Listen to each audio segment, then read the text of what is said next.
Hey, the very first time you hit play on the Klipsch Flexus CORE 210 and that low end actually shows up with punch instead of pretending, you realize your old setup was just filling silence, not owning the room. This is for the kind of person who's tired of weak dialogue, muddled bass, and sound that barely keeps up. You've sat through movies and games and thought, something's missing here, and deep down you know that something is real performance. Before anything else, check the current price and stock so you know what's actually available right now, because gear this capable doesn't linger at predictable levels. You probably knew it was time to upgrade after one too many nights where explosions felt flat, music felt thin, and footsteps in games didn't have weight or direction. You kept turning up the volume, hoping that would fix it, until you realized the limitation wasn't the volume, it was the system. That's the moment you recognize you've outgrown compromise.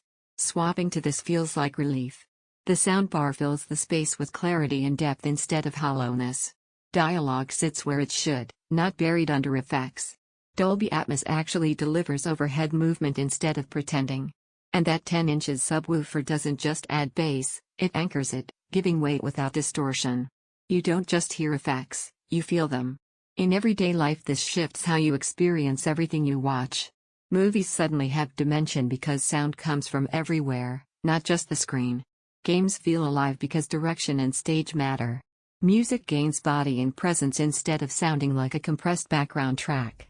Even casual shows feel more engaging because the audio finally keeps pace with what's on screen. The feeling of performance here isn't about big numbers, it's about confidence. It's the confidence of knowing your system isn't the weak link anymore. Once you've lived with that level of presence and clarity, anything less feels like an echo of what you actually want. If you're even a little curious, don't let random stock dips or price swings make the decision for you.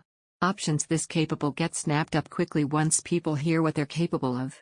You might wonder if a soundbar can really deliver full, rich sound. That doubt evaporates the second the Atmos channels open up and the subwoofer actually moves air with control instead of boom without definition. One surprise benefit most people don't expect at first is how cohesive it feels, not just loud or wide, but organized so every layer of audio has purpose. Dialogue feels clear and anchored, effects have direction and weight, bass hits with definition, not blur. Atmos height adds real space, your whole room feels part of the experience, needs thoughtful placement, and once you hear this, weak sound feels thin. Eventually the endless comparison loop just ends. You stop bouncing between options and choose what already feels right, the setup that actually satisfies how you watch and listen every day. If you've outgrown flat staging, muddled details, and audio that pretends to be immersive but fails, don't let this be the upgrade you delay and regret later. Check availability now, decide with confidence, and let your sound finally keep up with the way you want to experience every scene and track.